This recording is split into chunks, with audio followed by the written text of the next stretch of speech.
নমস্কার বন্ধুরা, welcome to my channel. বন্ধুরা, আগের দিন ওয়েস্ট বেঙ্গল বোর্ডের গণিত প্রভা বইয়ের ষষ্ঠ শ্রেণীর প্রথম চ্যাপ্টারের যে কোষে দেখি 1.1 নম্বর অধ্যায় রয়েছে তার কয়েকটা অঙ্ক আমি তোমাদের করে দেখিয়েছিলাম। আজ আমি বাকি অঙ্কগুলো তোমাদের সাথে সলভ করার চেষ্টা করব। চলো তোমরাও খাতা পেন নিয়ে বসে পড়ো এবং দেখো আমার সাথে সাথে অঙ্কগুলো করে ফেলো। আগের ভিডিওতে 1-এর এ পর্যন্ত করেছিলাম, আজ 1-এর বিটায় চলো করে নিই। এখানে বলা হয়েছে 12, 6, 3 ও 1 দিয়ে নিজে একই রকম সরল অঙ্ক তৈরি করি ও কি মান পাই দেখি।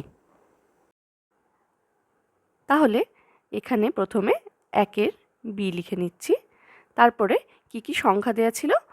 12, 6, 3 ও 1। এই 4টি সংখ্যা দিয়ে আমাদের নিজে থেকে চিহ্ন বসিয়ে সরল করতে হবে। তাহলে চলো এটা করে ফেলা যাক। ধরা যাক 12 যোগ 6 ভাগ 3 বিয়োগ 1, এভাবে সাজিয়ে নিলাম। এরপর অঙ্কটা করে ফেলি। বদমাস নিয়ম অনুযায়ী আমরা জানি আগে ভাগের কাজ, তারপর গুণের কাজ, কিন্তু এখানে গুণের চিহ্ন তো আমি দিইনি, তাহলে হয়ে যাবে যোগের কাজ তারপর বিয়োগের কাজ। তাহলে চলো আগে ভাগের কাজটা করে। তাহলে 3কে 6 দিয়ে ভাগ করলে কত হয়? 2 হয়, এবং -1টা লিখে দিলাম। এরপর যোগের কাজ হবে। 12 আর 2-এ যোগ করলে হয় 14 বিয়োগ 1। বিয়োগের কাজ সবচেয়ে শেষে হয়, সেজন্য বিয়োগটা পরে করছি। 14 থেকে 1 বিয়োগ করলে হয়ে যায় 13। এটাই হয়ে যাবে আমাদের আনসার। এরপর আছে 2 নম্বরের অঙ্কগুলো। সবগুলোই কিন্তু সরল করতে হবে। একটা আমি লিখে নিয়েছি, চলো সলভ করে দেখি। আমরা কিন্তু বদমাস নিয়মে জানি যে আগে বন্ধনীর কাজ করতে হয়। তাই এখানে দেখো রেখা বন্ধনী দেওয়া আছে 2 জায়গায়, এখানে আর এখানে। তাই আমরা প্রথমেই রেখা বন্ধনী কাজগুলো করে নেব। এবার 16কে 2 দিয়ে ভাগ করে নেব। তাহলে কি জানি আমরা? 8 2-এ 16 হয়, তাই 8 বসে যাবে এখানে। তারপর যেমন ভাগ চিহ্ন আছে সেটা লিখে দিলাম। এরপর 18কে 9 দিয়ে ভাগ করে নেব। আমরা কি জানি? 9 2-এ 18। তাহলে কি হয়ে যাবে এখানে উত্তরটা? 2। আর যেমন গুণ 2 আছে সেরকম লিখে দিলাম। এরপরের লাইনে চলে আসবো এবং দেখি এখানে দেখো 2 জায়গায় ভাগ আছে এবং শেষে গুণ রয়েছে। তাহলে অবশ্যই ভাগের কাজটা করে নেব বদমাস রুল অনুযায়ী। প্রথম ভাগটা প্রথমে করে নিই, চলো। 256কে 8 দিয়ে ভাগ করলে হয় 32। তারপর যেমন আছে পুরোটা লিখে দিতে হবে। এরপর 32কে 2 দিয়ে ভাগ করে নেব এবং আমরা কি জানি? 16কে 2 দিয়ে যদি গুণ করা হয় তাহলে হয়ে যায় 32। তাহলে 16 2-এ 32, তাই এখানে 16 লিখে নিলাম এবং গুণ 2 যেমন ছিল লিখে দিলাম। এরপর দেখো 16 2-এ 32 হবে, কারণ এখানে গুণ চিহ্ন আছে। ব্যাস হয়ে গেল অঙ্ক। একদম সোজা, তোমরাও আমার সাথে সাথে করতে থাকো, দেখো তোমাদেরও খুব সোজা লাগবে। এরপর আমরা 2-এর বি নাম্বারের অঙ্কটা করে নেব। এখানে দেখো সংখ্যাগুলো দুটোতেই ব্র্যাকেট দেওয়া আছে, সংখ্যাগুলো তার মধ্যে দেওয়া আছে। প্রথম ক্ষেত্রে আছে ভাগ এবং গুণ, এবং বদমাস রুল অনুযায়ী আমরা জানি যে গুণ এবং ভাগ থাকলে অবশ্যই ভাগের কাজটা আগে হয়ে যায়। তাই এখানে ভাগের কাজটা আগে করে নেব। এবং আমরা কি জানি? 72কে 8 দিয়ে ভাগ করলে কত হয়? 8 9 72, তাই এখানে হয়ে যাবে 9। এবং এই যে গণিত চিহ্ন দিয়ে এই 9 সংখ্যাটাও লিখে রাখতে হবে এখন। এরপর বিয়োগ চিহ্নটা দিয়ে দিলাম। এরপর হবে এই যে ব্র্যাকেটে রাখা এই সংখ্যাগুলোর কাজ। এখানে কিন্তু একটা জিনিস লক্ষ্য করতে হবে, এখানে ভাগ তো আছে, এছাড়া রয়েছে এর। এবং আমরা বদমাস রুল অনুযায়ী জানি বি মানে ব্র্যাকেট এবং ও মানে অফ। অফের কথার অর্থ হলো এর।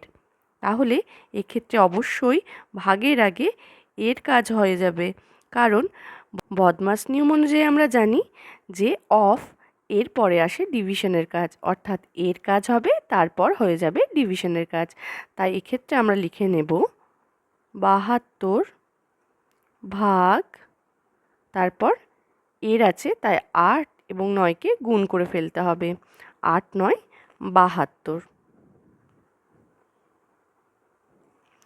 এরপর ব্র্যাকেটের কাজগুলো যেমন আছে পরপর করে নেব। 9 9 81 বিয়োগ 72-এর সাথে 72 ভাগ করলে তো একই হয়। এরপর শুধুমাত্র বিয়োগ করতে হবে এবং 81 থেকে 1 বিয়োগ করলে আমরা জানি 80 হয়। ব্যাস হয়ে গেল এই উত্তরটাও। এখানে আমি 2-এর সি নাম্বারের অঙ্কটা লিখে নিয়েছি। এখানে লক্ষ্য রাখো যে এখানে প্রথম বন্ধনী, দ্বিতীয় বন্ধনী, তৃতীয় বন্ধনী ছাড়াও রেখা বন্ধনীও কিন্তু দেওয়া আছে। তাই আমাদের কাজ কী হবে, প্রথমেই রেখা বন্ধনী কাজটা করে নিতে হবে এবং তারপর আমরা করব প্রথম বন্ধনী, তারপর দ্বিতীয় বন্ধনী, তারপর তৃতীয় বন্ধনী। অর্থাৎ এই যে অঙ্কের এই যে পিছন দিক থেকে অঙ্কটা করতে করতে যেতে হবে আমাদের। তাহলে চলো দেখি কি করে অঙ্কটা আমরা সলভ করতে পারি। এখানে 76 এবং 4 যেমন ছিল সেরকম রেখে দিলাম, বাকি সবগুলোই একই রকম রেখে দেব, কারণ আমরা প্রথমেই যে কাজটা করব সেটা হচ্ছে এই রেখা বন্ধনীর কাজ এবং আমরা 57 থেকে 17 বিয়োগ করে দেব। এখানে 57 থেকে 17 বিয়োগ করলে কত হয় বন্ধুরা? 7 থেকে 7 বাদ দিলে হয় 0 এবং 5 থেকে 1 বাদ দিলে হয়ে যায় 4, অর্থাৎ 40 হয়ে গেল। এরপর দ্বিতীয় ব্র্যাকেট এবং তৃতীয় ব্র্যাকেট বা বন্ধনী দিয়ে দিলাম। এরপর আবার আমরা যেরকম ছিল বাকি অঙ্কটা লিখে নিয়ে একেবারে পৌঁছে যাব প্রথম বন্ধনীর কাছে, কারণ আমাদের প্রথম বন্ধনীর কাজ আগে করতে হবে। এখানে 48 থেকে 40 বাদ দিলে হয়ে যাবে 8। এরপর দ্বিতীয় এবং তৃতীয় বন্ধনীটা দিয়ে দিলাম। তারপর আবার বাকি অঙ্কটা লিখে দ্বিতীয় বন্ধনীর কাজটা আমরা এবার করে নেব। 19 থেকে 8 বাদ দিলে হয়ে যাবে কত? 11। এরপর তৃতীয় বন্ধনীটা দিয়ে দিলাম। তারপর বাকি অঙ্কটা আবার লিখে ফেললাম। এখানে 6 আর 11 যোগ করলে হয়ে যাবে 17। এরপর দেখো বন্ধুরা, এখানে সবগুলোই বিয়োগ চিহ্ন রয়েছে, তাই আমরা শুরুর দিকে যে দুটো সংখ্যা রয়েছে এই দুটোকে বিয়োগ করে নেব। তাহলে 76 থেকে 4 বাদ দিলে কত হয়ে যায়? 72। তারপর থেকে গেল -17। এরপর 72 থেকে 17টা বিয়োগ করতে হবে। তাহলে বিয়োগ করে কত হবে বন্ধুরা? তাহলে এই দুটোকে বিয়োগ করলে হয়ে যাবে 55। এটাই হয়ে যাবে এই সরলটার উত্তর। তোমরাও ভালো করে একবার অঙ্কটা দেখে নাও, যদি না বুঝতে পারো আর একবার ভালো করে দেখে নেবে। Thanks for watching.